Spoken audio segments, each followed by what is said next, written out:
Hello दोस्तों, स्वागत है आप सभी का बेसिक नॉलेज यूट्यूब चैनल में।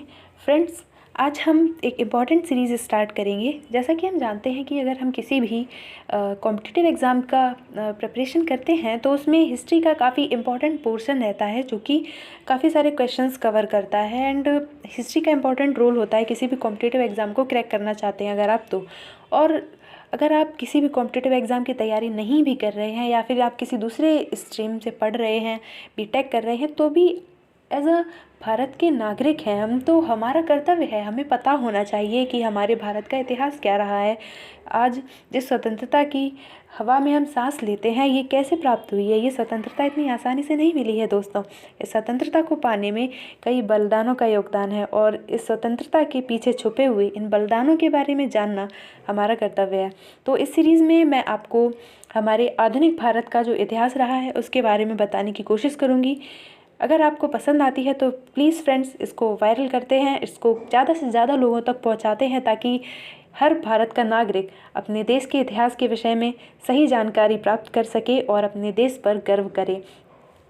तो फ्रेंड्स, हम स्टार्ट करेंगे। जैसे कि हम जानते हैं कि हमारा जो इतिहास है भारत का, उसको 3 भागों में बांटा गया है: प्राचीन भारत का इतिहास, मध्यकालीन भारत का इतिहास और आधुनिक भारत का इतिहास। तो हम बाकी 2 हिस्सों को छोड़ते हैं बिकॉज वो कॉम्पिटिटिव पर्सपेक्टिव से ज़्यादा हो जाता है। हम मॉडर्न हिस्ट्री यानी कि आधुनिक भारत के इतिहास के बारे में बात करेंगे, जिससे कि हमारे कॉम्पिटिटिव एग्ज़ाम्स में भी काफ़ी मेजर पोर्शन जो है वो मॉडर्न हिस्ट्री से ही आता है। और दूसरा, अंग्रेज़ों ने हमारे भारत पर जो कब्जा किया था, कैसे धीरे धीरे अंग्रेज एक बिजनेसमैन के तौर पे, एक व्यापारी के तौर पर आते हैं और कैसे हमारे भारत के सारे राज्यों को अपने कब्जे में करने के बाद यहाँ पे अपना शासन कैसे स्थापित करते हैं, कैसे हम हिंदुस्तानियों पर वो अत्याचार करते हैं और कैसे फिर हमारे भारतीय जवानों ने, हमारे पूर्वजों ने, हमारे जो स्वतंत्रता आंदोलन में सहयोग करने वाले जो हमारे देश के नागरिक थे, किस प्रकार उन्होंने अंग्रेज़ों का विरोध किया, किस प्रकार उन्होंने संघर्ष करके हमें आज यह स्वतंत्रता दिलाई है, उसके बारे में हम जानने की कोशिश करेंगे। तो फ्रेंड्स, सबसे पहले हमारी जो कहानी है ये स्टार्ट होती है सन 1400 के आसपास से, क्योंकि 1400 के आसपास मानते हैं कि मध्यकालीन भारत में ही नहीं, पूरे विश्व में ही मध्यकालीन ऐतिहासिक दौर था। यहाँ पे काफ़ी रूढ़ियाँ थीं, काफ़ी परंपराओं में लोग बंधे हुए थे, धर्म का काफ़ी अधिक बोलबाला था, इस तरह की चीज़ें थी। इसीलिए इस काल को मध्यकालीन भारत के नाम से या फिर मध्यकालीन इतिहास के तौर पे रखा जाता है किसी भी देश के इतिहास में। दोस्तों, हम बात करें कि जो यूरोपियन लोग थे वो भारत में कैसे आए। आपने एक शब्द सुना होगा, भारत की खोज।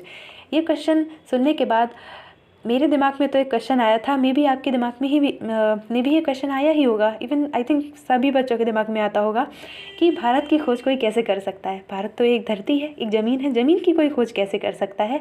तो फ्रेंड्स, इसका मतलब ये था, भारत की खोज का दरअसल मतलब ये है कि भारत की खोज करने का ऐसा नहीं है कि भारत को किसी लैब में बनाया गया, इसका मतलब ये है कि जो यूरोपियन लोग थे उनके पास भारत आने के जो रास्ते थे वो किसी कारणवश बंद हो गए थे। जिन रास्तों का प्रयोग करके ज़मीन के रास्ते से या फिर अरब देशों के रास्ते से जो यूरोपियंस थे वो भारत में आते थे, वो रास्ते बंद हो गए थे किसी भी कारणवश। तो उन्होंने भारत तक पहुंचने के लिए, ताकि वो बिज़नेस कर पाएँ, एक नया रास्ता खोजना शुरू किया। इस तरह ये जो प्रक्रिया है, भारत के लिए एक नया रास्ता खोजने की प्रक्रिया, कि भारत तक पहुंचने का कोई ऐसा रास्ता मिल जाए जो ज़्यादा समस्या भी ना हो, हम आसानी से पहुंच भी सकें, क्योंकि बाकी रास्ते किसी कारणवश बंद हो गए थे। तो ये जो प्रक्रिया है, इसको हम कहते हैं भारत की खोज। और भारत की खोज के विषय में आप सभी ने बचपन में पढ़ा होगा कि 1498 में वास्को डी गामा नाम के जो पुर्तगाली व्यक्ति थे, पोर्टुगीज़ थे, ये भारत में सबसे पहले पहुंचे थे और इन्हें ही भारत का खोजकर्ता कहा जाता है। 1498 में भारत के केरल राज्य में कालीकट बंदरगाह है, वहाँ पर ये पहले पहुँचे थे। इनके भारत तक पहुँचने की स्टोरी भी काफ़ी इंटरेस्टिंग है फ्रेंड्स। एंड एक्चुअली क्या हुआ था कि यूरोप में, जैसे हम जानते हैं, सर्दी बहुत होती है। तो जब सर्दी ज़्यादा होती है तो आपको अपना फूड प्रिजर्व करना है, ठीक है। एंड आपका जो भी फूड होगा उसमें आपको मसाले जो होते हैं ना, फूड में हम यूज़ करते हैं जो मसाले, गर्म मसाला होता है, दालचीनी हो गई, इलायची हो गया, क्लोव्स हो गई, ये सारी चीज़ें काफ़ी ज़्यादा रिक्वायर्ड रहती थी। तो इन चीज़ों की काफ़ी ज़्यादा ज़रूरत रहती थी यूरोपियंस को। और जो कि भारत से व्यापार के रास्ते बंद हो गए थे, क्योंकि जिस रास्ते से व्यापार किया जाता था उस रास्ते पे अरब के जो भी शासक थे, जो मुस्लिम वर्ग के उस समय राजा थे, उन्होंने कब्जा कर लिया था, जिस वजह से जो यूरोपियंस थे उनको भारत तक पहुंचने में काफ़ी ज़्यादा समस्या का सामना करना पड़ रहा था। तो इसीलिए यूरोप को, क्योंकि व्यापार के लिए मसालों की आवश्यकता तो थी, क्योंकि इतनी सर्दी में उसके बिना उनके लिए सर्वाइव कर पाना काफ़ी डिफ़िकल्ट था, और फिर ये एक लग्जरी का गुड भी था, क्योंकि यूरोप में उस टाइम तक हम जानते हैं कि पुनर्जागरण का समय आ चुका था। तो यहाँ पे इन चीज़ों की रिक्वायरमेंट के साथ साथ वो एक लग्जरी, एक स्टैंडर्ड ऑफ लाइफ शो करने का तरीका भी हम कह सकते हैं। इस वजह से इन चीज़ों की रिक्वायरमेंट थी। तो यूरोपियंस में उस समय, क्योंकि पुनर्जागरण के कारण क्या था कि टेक्नोलॉजी का डेवलपमेंट होने लगा था, क्योंकि जब पुनर्जागरण होता है तो रेशनैलिटी बहुत ज़्यादा बढ़ जाती है। हर चीज़ को क्वेश्चन करना, हर चीज़ को आप क्वेश्चन करते हैं तो आप नई नई चीज़ें इन्वेंट करते हैं, क्योंकि कहा जाता है आवश्यकता ही आविष्कार की जननी होती है। जब हम किसी चीज़ को क्वेश्चन करेंगे तो हमारे मन में जिज्ञासा होगी, उस चीज़ के प्रति आवश्यकता होगी, तो फिर हम नई नई चीज़ों की खोज करने का भी प्रयास करेंगे। इसीलिए हमने देखा भी है 1400 से 1700 बीच में कई सारे, जितने भी फिजिक्स में ले लीजिए आप, केमिस्ट्री में ले लीजिए, जितने भी एक्सपेरिमेंट किए गए हैं, चाहे मेंडल का एक्सपेरिमेंट हो, चाहे आइंस्टीन, न्यूटन, सभी के एक्सपेरिमेंट मोस्टली साइंटिस्ट जो थे हमारे यूरोपियन कंट्रीज से ही उस टाइम के बिलोंग करते थे, क्योंकि यूरोपियन कंट्रीज़ में ही सबसे पहले पुनर्जागरण हुआ था। लोग धर्म के बंधन को छोड़कर रैशनैलिटी की तरफ, तर्क की तरफ मूव करने लगे थे। इस वजह से यहाँ पे काफ़ी ज़्यादा डेवलपमेंट प्रारंभ हो गया था विश्व में सबसे पहले। इन्हीं में दो कंट्री हैं, फ्रांस और यहाँ पे पुर्तगाल और स्पेन करके दो कंट्री पड़ती हैं। इन्होंने ये जिम्मेदारी ली कि हम भारत के प्रति लिए एक नया रास्ता खोजने का प्रयास करेंगे। स्पेन ने कहा था कि वो अमेरिका साइड कोशिश करेंगे, उधर से कोई रास्ता मिल जाए, और जो पुर्तगाल था, इन्होंने कहा था हम अफ्रीका साइड से कोशिश करेंगे भारत पहुंचने की।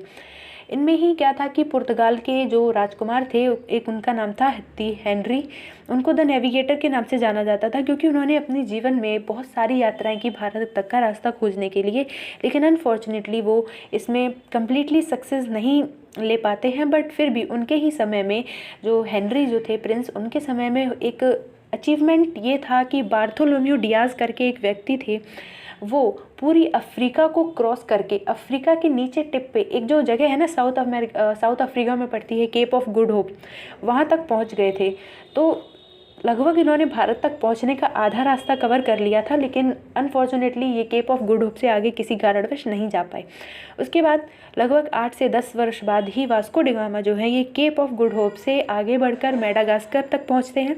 मेडागास्कर में एक गुजराती व्यापारी थे, अल मसूदी शायद उनका नाम था, उन्होंने उनकी सहायता लेकर जो हमारे वास्को डी गामा जी हैं, ये पहुंचते हैं हमारे भारत के केरल के कालीकट बंदरगाह पर 1498 में।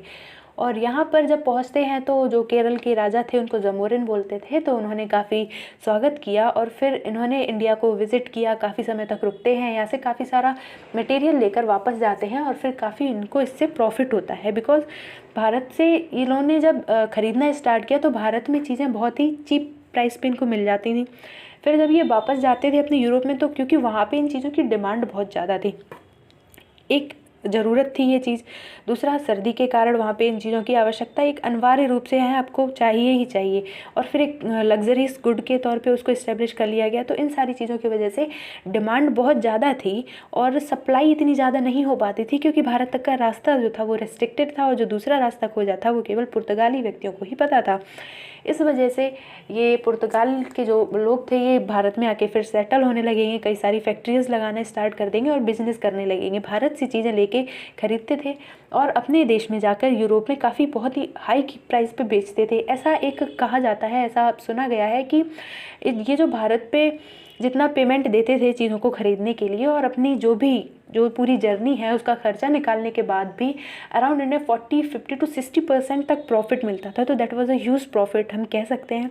इसीलिए जब पुर्तगाली लोग लंबे समय तक व्यापार करते हैं तो यूरोप के जो अन्य देश हैं, जैसे कि यूके हो गया, यूनाइटेड किंगडम जिसे हम ग्रेट ब्रिटेन के नाम से जानते हैं, ब्रिटेन के नाम से जानते हैं, फ्रांस हो गया, हमारी जो डच कंट्रीज़ हैं, फिनलैंड वगैरह हैं, डेनमार्क, इनको भी लगता है कि why to depend on others. भाई हर कोई चाहता है हम किसी पे निर्भर क्यों रहे अपनी आवश्यकताओं के लिए, वो भी एक ऐसी आवश्यकता खाने जैसी बेसिक आवश्यकता, उसके लिए तो हर कोई इंडिपेंडेंट होना चाहता है। तो इसीलिए इन कंट्रीज़ के मन में भी आया कि क्यों ना हम भी भारत जाने का प्रयास करें।